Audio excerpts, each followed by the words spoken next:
Have you ever wondered how one single gunshot could plunge the entire world into a devastating war? The First World War, the Great War, the war to end all wars. It sounds like something out of a history book, but the reasons it started are surprisingly tangled and, in some ways, very human. Let's unravel this complex story together. So, picture Europe in the early 1900s.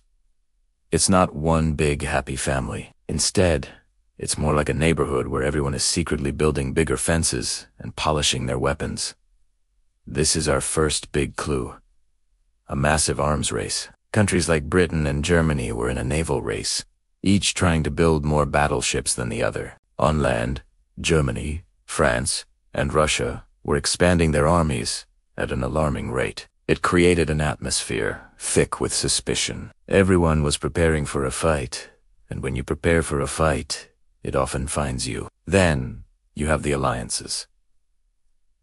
Think of them as military group chats. On one side, you had the Triple Entente, France, Russia, and Great Britain. On the other, the Triple Alliance, Germany, Austria-Hungary, and Italy. These pacts were meant to keep the peace, like a you mess with my friend, you mess with me kind of deal. But in reality, they created a domino effect. A small conflict between two nations could now easily pull in all their allies, turning a local squabble into a continental catastrophe. Next, let's talk about ambition. This was the age of empires, and countries were hungry for more land, more resources, and more influence.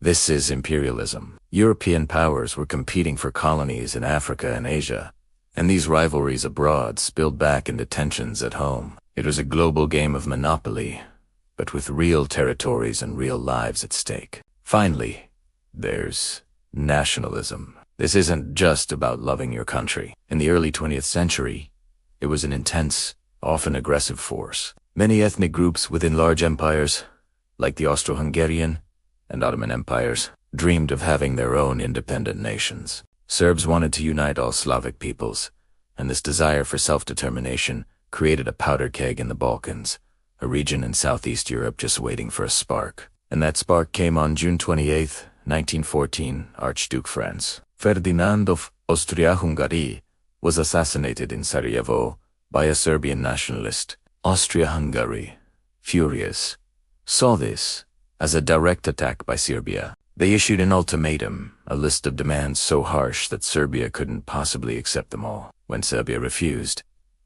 Austria-Hungary declared war. This is where the dominoes began to fall. Russia, seeing itself as the protector of Serbia, mobilized its army. Germany, allied with Austria-Hungary, saw Russia's mobilization as a threat and declared war on Russia. Then, Germany declared war on France, Russia's ally, and invaded Belgium to get to Paris. Britain, sworn to protect Belgium's neutrality, declared war on Germany. Within weeks, the continent was ablaze. So, who is to blame? It's the million-dollar question, and historians still debate it. You can't point to a single villain. Was it Germany's aggression? Austria-Hungary's inflexibility?